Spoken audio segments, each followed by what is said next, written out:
Hello, friends. It's Reverend Ric Beattie. I'm the Senior Minister at Unity of Royal Oak at Royal Oak, Michigan. And I'm bringing this Wednesday night meditation to you from the banks of the mighty Mississippi River. I'm in Moline, Illinois, attending the Great Lakes Unity Regional Conference. I'll be home tomorrow. I was going to record the meditation down on the river, down by the Mississippi, because I've been walking down there, and it's way too windy. And it's a little cold, so you get this view from my room at the conference hotel.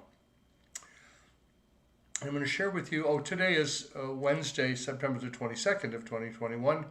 This is the autumnal equinox. This is the day that, roughly the day and the night are equal lengths, light time and dark time equal lengths, and we've been losing daylight rapidly since the summer solstice, and we will now slow down the amount of light we lose every day until we get to the winter solstice, and then we start gaining time. I love the way that it works.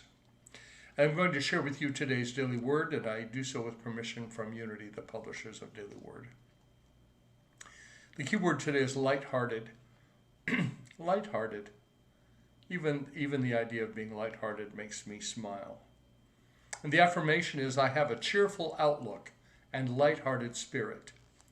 Like sunlight breaking through the clouds, lighthearted moments break through any boredom or tension I may be feeling to bring a lilt to my day.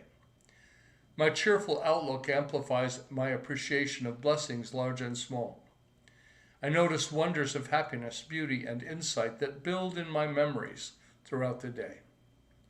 It may be hearing my favorite songs, seeing a beautiful bird in flight, or sharing a delicious meal with family and friends. And I'm going to be sharing a meal very shortly with our whole conference.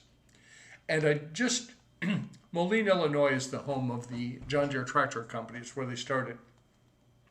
And my grandnephew, Owen, loves everything about construction equipment and tractors. So, of course, I had to go to their store and buy him a shirt and buy him a little model of a tractor that he'll love. And it just made me so happy to be looking at all this kid stuff over there and thinking, wow, I look forward to a day that he could come here and get into the bucket of this huge excavator that's up front and enjoy himself. So that's about being lighthearted. The tone of my day reflects my inner world. I commit to lighthearted living and hold fast to my faith that God is expressing through me and everyone. I encounter beauty, grace, and ease everywhere I go. Just think about that a minute. Because what we look for, we find. Every wedding that I've done for years, I charge the couple. I say, be careful what you look for you shall surely find it. If you look for things to be happy about, you'll find them. And if you look for things to be annoyed about, you'll find those too. And it's the same in all of life. And am I immune from having a crappy outlook for a bit? Never. I'm not. But these spiritual tools, these practices, which include today taking a walk and being in the sunshine and listening to the river and the boats go by, just lifted my spirits to be lighthearted. So yes, I commit to lighthearted living and hold fast to my faith that God is expressing through me and everyone. I encounter beauty, grace, and ease everywhere I go. With ever-deepening trust, I am free to smile, laugh, and enjoy being lighthearted. And the Bible verse for today is from Proverbs, chapter 15, verse 13. A glad heart makes a cheerful countenance. That's the truth. A glad heart makes a cheerful countenance. So I'm going to invite you just to become centered and settled right where you are. Just to notice the energy in your being. I invite you to scan your body and allow any tension that you may be carrying just to drain away. Invite it to. It is not part of you. We take it on, we take on stress, we take on anxiety, sometimes worry, but we can also release it.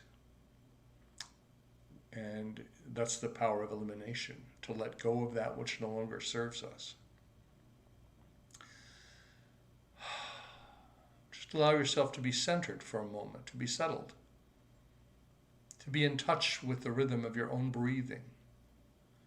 But that's the most basic kind of meditation that there is, to be in touch with your own breathing, the rhythm of it. Have you noticed how life has a rhythm? And I think, and I've been thinking about this for a long time, we've gotten out of touch, I think, with the rhythm of our lives. The pandemic hasn't helped. I think a lot about my ancestors who were farmers.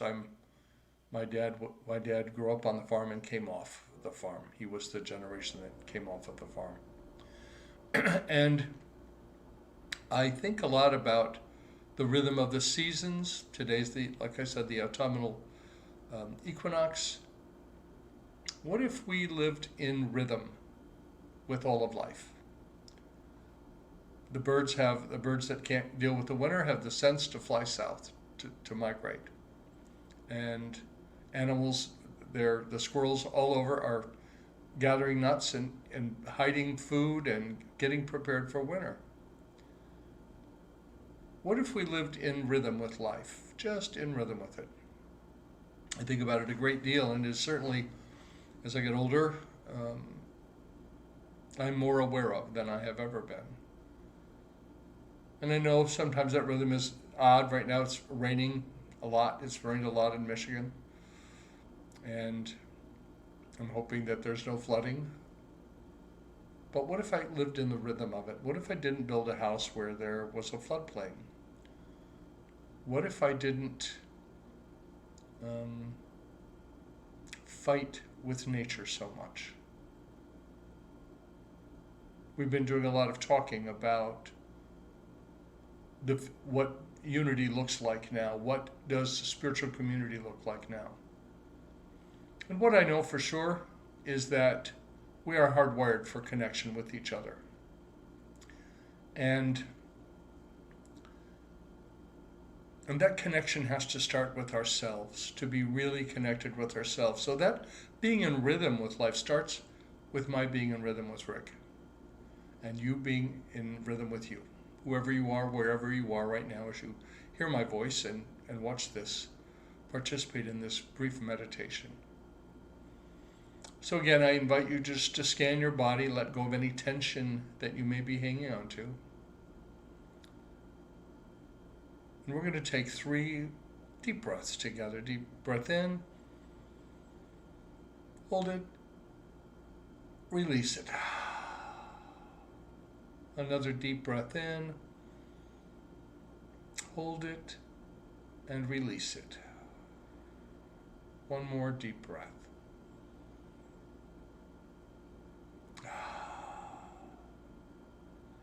And whether you meditate with your eyes open or closed makes no difference. I do a lot of walking meditation. Obviously, you have to have your eyes open. I didn't start meditation there with eyes wide open and walking. But now any moment that's prayerful can be a meditative moment, to be in communion with the divine presence. Do you know that there is in you a spark of the divine, the very life that lives you?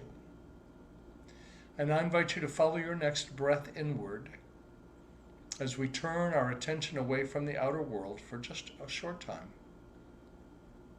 and look at the inner world. If you look around your inner world right now, everything is perfect in this moment. You may have challenges that you're facing, many people do.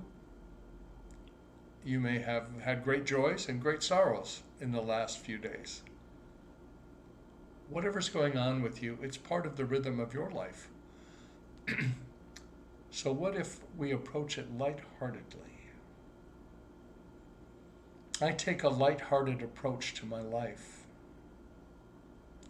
And I allow myself to be at rest and at peace in all of my affairs. I call upon order, the great harmonizing and balancing force in our universe. I call upon order, which always ultimately restores the balance. I believe if you're open to the restoration of your rhythm with life. You will find it, for it will find you. It will find you. Your impulse, your desire to be in balance, I believe, flows from the deepest place in all of us, the source of life itself. It's important, perhaps now more than ever, that we maintain a balance of being and doing, that we maintain a balance of activity and introspection, reflection. For me, one of the great benefits of coming to a regional conference like this is some time away from my day-to-day activities in my home and at the church, and the opportunity to pause and to think and to let my colleagues inspire me. So just spend a few moments right now in the stillness of the silence.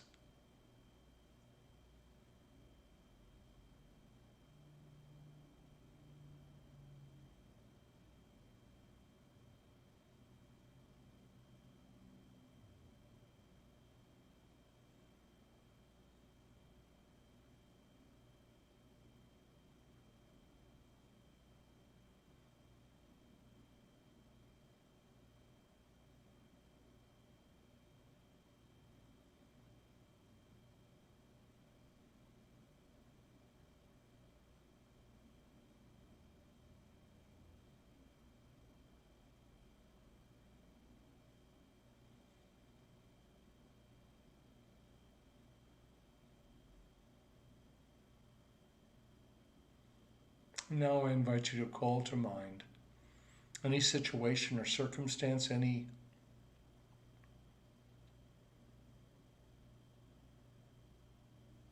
thing that you might be naming a problem. Perhaps someone you love and care about is ill or dealing with a disease or a surgery. Trust and know that God is with them right where they are. And can you hold that space of being lighthearted for them? Excuse me. To be an encourager. To look cheerfully out through your own eyes at the world around you. We bless all the people who are dealing with long-term COVID illness. I talked to a woman today. It's been a year and she's still not quite herself. And I know that we all want this time to be over. We want to get back to our lives. And as I've said about 100 times, we live our life going forward, not backwards. So I'm grateful for you, dear friends. I'm grateful for your presence with me right now, energetically. I'm grateful for your support. It's been a heck of an 18 or 19 months now, hasn't it? And here we are. We're still together.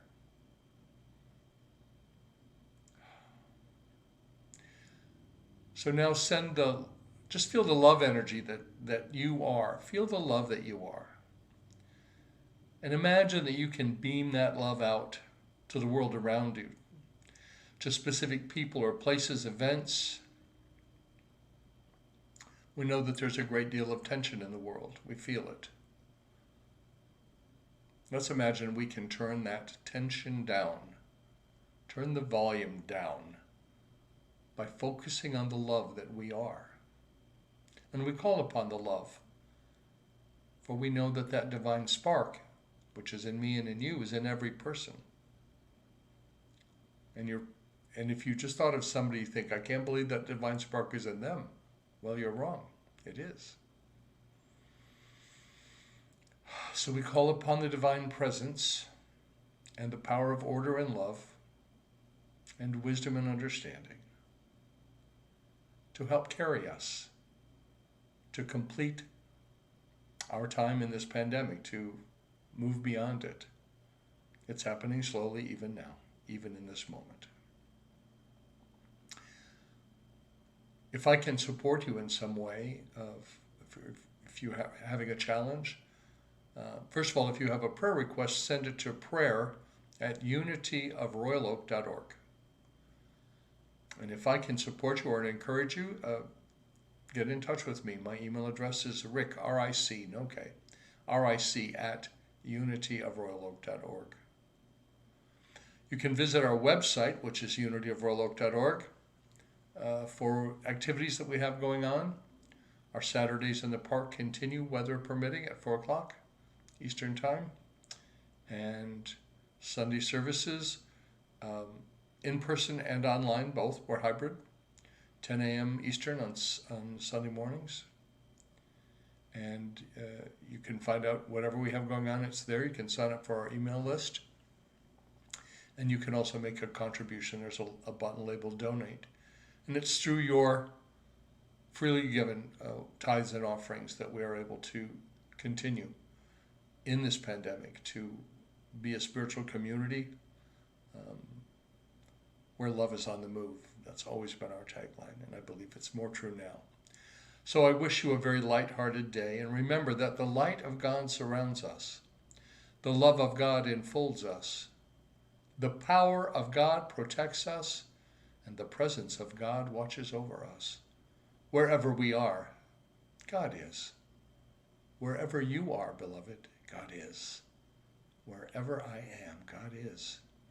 All is truly well. I hope that you make it an amazing day.